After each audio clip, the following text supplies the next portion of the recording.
Hello everyone. In this video, I'm telling about syllabus for BSc Nursing and Paramedical. पहले मैं अपना introduction दे देती हूँ. You all know, currently I'm studying in AIMS Delhi. My name is Priyanshu Jha. And you all know in this year I'm clearing both examination, nursing and paramedical.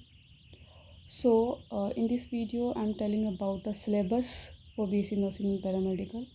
तो पहले मैं बताना चाहूँगी जो नर्सिंग और पैरामेडिकल के जो एग्ज़ाम होते हैं एम्स का उसके जो सिलेबस होते हैं वो नीट के जैसे ही होते हैं. न्यू एनसीईआरटी ही पढ़ना है आपको. पर आप लोगों को लग रहा होगा मैं इतनी बड़ी बट क्यों लिखी हूँ. तो मैं इसमें ये बट का ही आंसर देने के लिए ये वीडियो है. वो आप नीट के लिए पढ़ो, नो डाउट सब वैसा ही है. सेम क्वेश्चंस लेवल होते हैं, सेम टाइप के क्वेश्चंस होते हैं, नथिंग एल्स. बाकी अगर इसके बारे में बात की जाए तो यू ऑल नो इन फरवरी और मार्च में 2025 registration will start. Prospectus then released and then clarification of syllabus. तो जब प्रोस्पेक्टस रिलीज़ होगा तब तक यू नो दैट काफ़ी टाइम हो गया रहेगा और सबकी सिलेबस कंप्लीटेशन का टाइम हो गया होगा और हमें तब तक सिलेबस भी कंप्लीट करना है. तो तब हमें क्लैरिटी होगी जो हमारे सिलेबस में क्या है. बाकी तब तक का वेट नहीं कर सकते हम.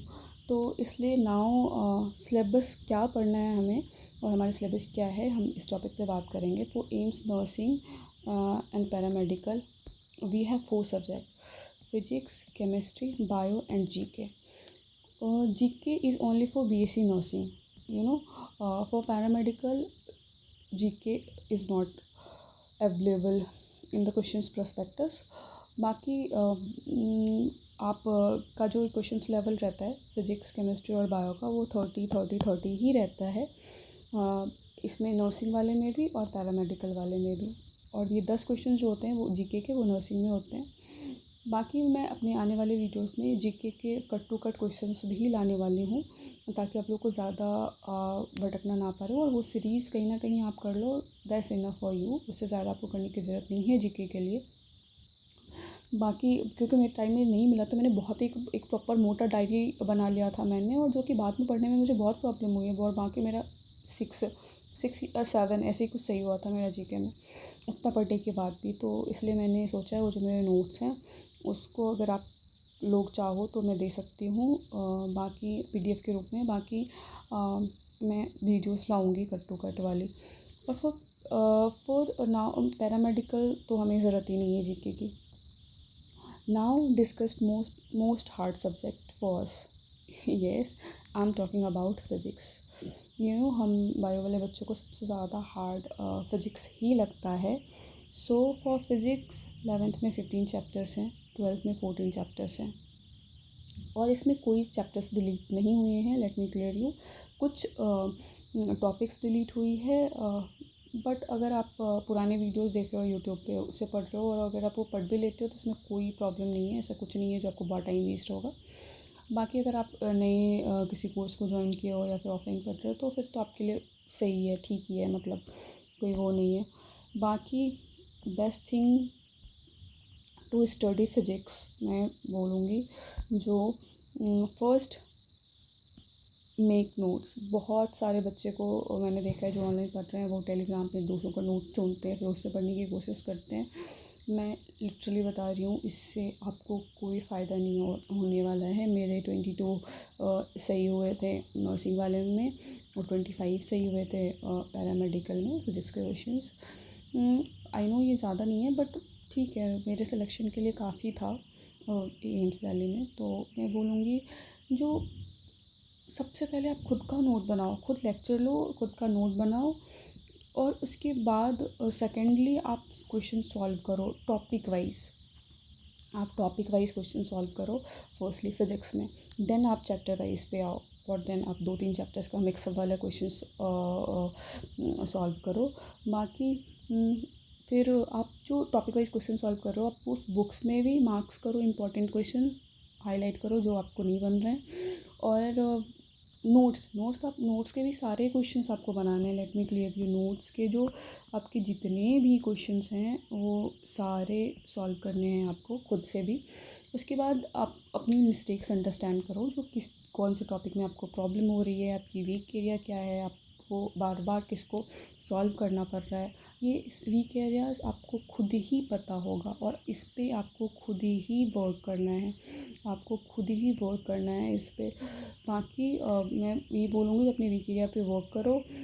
बाकी फिज़िक्स इतना भी ज़्यादा वो नहीं है, आपके 27 क्वेश्चंस आराम से सही हो जाएंगे फिज़िक्स में, अगर आप ये फॉलो करोगे तो। हाँ, बाकी वो केमिस्ट्री, गॉड केमिस्ट्री के लिए बहुत कन्फ्यूज़न है, लिटरली बहुत ही ज़्यादा कन्फ्यूज़न है। क्योंकि इसमें जो डिलीटेड चैप्टर्स हैं ना, उसकी वजह से मेन कन्फ्यूज़न है, क्योंकि सबसे ज़्यादा डिलीटेड चैप्टर्स केमिस्ट्री में ही हैं। तो डिलीटेड चैप्टर्स में आपको पता है सॉलिड स्टेट है, सरफेस केमिस्ट्री है, स्टेट ऑफ मैटर है, एस ब्लॉक है, हाइड्रोजन है, केमिस्ट्री इन एवरीडे लाइफ है, polymer, environmental chemistry and metallurgy है। तो इसमें से ये 2-3 और let me clear you, I think P block भी, मुझे जहाँ तक लगता है पी ब्लॉक, हाँ पी ब्लॉक भी डिलीटेड है। बाकी नीट के लिए हमें फ़िज़िकल प्रॉपर्टीज़ और केमिकल प्रॉपर्टीज़ हमें पढ़नी होती है। तो मैं बोलूँगी उतना ही आप इसके लिए भी पढ़ लो, काफ़ी है, उससे ज़्यादा रिएक्शंस में जाने की ज़रूरत नहीं है पी ब्लॉक में।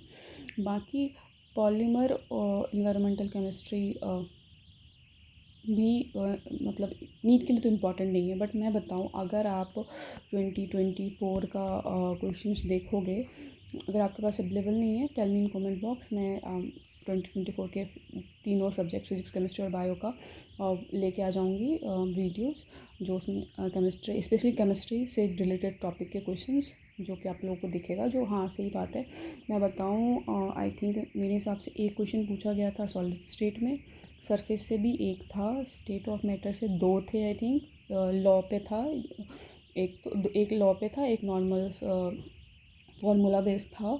बाकी इससे जो क्वेश्चन आए थे मैं उनको प्रेडिक्टेबल में मानती हूँ, बहुत लोग इनका अपना अलग से भी बोलते हैं, बट ठीक है मैंने उसको प्रेडिक्टेबल में दे दिया, ठीक है उसको छोड़ते हैं। बाकी केमिस्ट्री इन एवरीडे लाइफ से भी था, पॉलीमर से 2 क्वेश्चन थे गाइस, 2 क्वेश्चन थे पॉलीमर से, मेटलर्जी से 2 क्वेश्चन थे। तो मैं जो जैसे ही क्वेश्चंस देखे आई वाज़ लाइक जो क्या है ये, इतना इतना ज़्यादा कैसे, मतलब कैसे हो गया, मैं तो बहुत शॉक्ड थी। और मैं बताऊँ सॉलिड स्टेट के क्वेश्चंस तो मेरे को इसलिए बन गए क्योंकि मैंने प्रीवियस अटेम्प्ट में पढ़ा था नीट के लिए, तो मेरे को थोड़ा बहुत था रिमाइंड और उसी सेम टॉपिक था, तो मैं बोलूँगी लकीली मेरा ये हो गया। बाकी मेट्रोलॉजी के क्वेश्चंस मेरे हो गए लकीली और एक गलती हो गया। तो ये सब आपके साथ ना हो इसलिए मैं बोलूँगी इन सब टॉपिक को भी देख लेना एक बार, ताकि ऊपर से क्वेश्चन आए जो सबसे बन जाए वो आप लोगों से भी बन जाए। बाकी मैं 2024 का वीडियो लेके आऊँगी PYQ के इस चैनल पे ही, तो स्टे ट्यून। बाकी यही मैंने यहाँ भी लिखा है, one suggestion for all, please stay every chapters in chemistry. मेरे को बहुत बुरा लगा था एग्जाम हॉल में, तो क्या हो रहा है ये मेरे साथ, और मैं ही आप लोगों को प्रोवाइड कराऊंगी इसी चैनल पे 2024 का फिजिक्स, केमिस्ट्री, बायो। पहले तो मैं केमिस्ट्री का लेके आती हूँ, फिर फिजिक्स और बायो का देखेंगे। बाकी अब बायो तो सबसे इजी लगता ही है और वो अपने आप में है भी, मैं बायो के लिए ज़्यादा वो करने की ज़रूरत नहीं है आप लोगों को। मैं बताऊँ आप वन शॉट NCERT हाईलाइट्स करो और NCERT के साइड जो स्पेस होते हैं आप उस पर नोट्स बनाओ।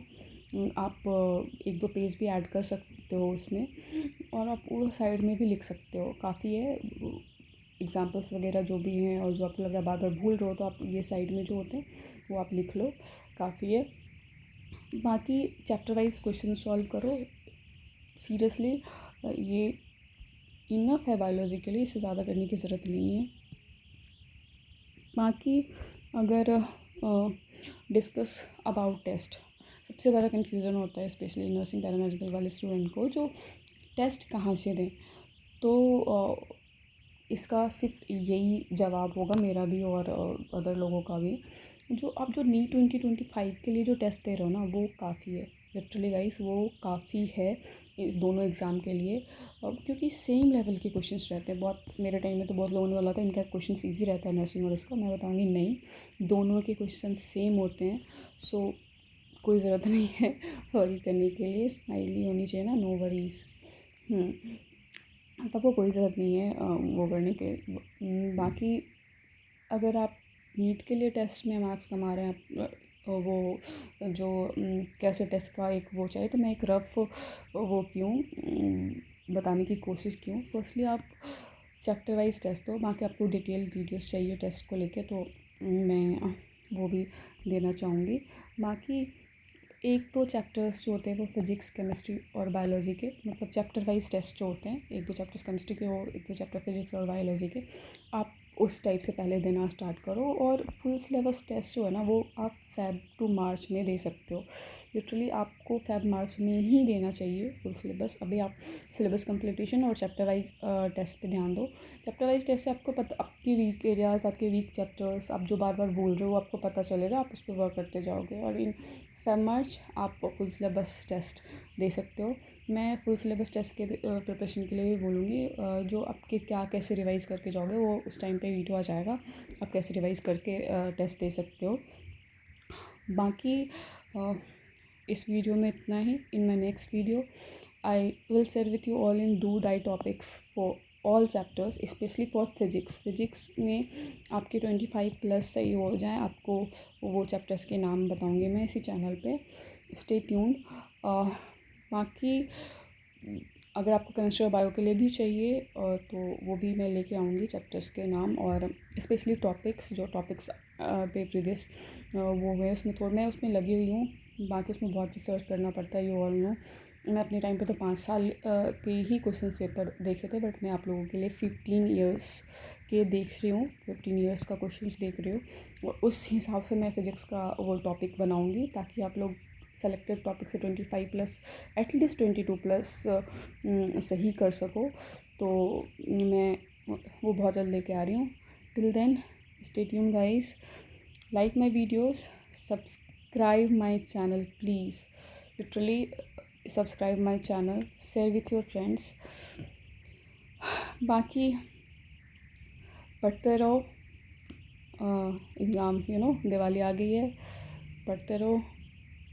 Please subscribe my channel, stay tuned. Your support means world to me. Thank you so much.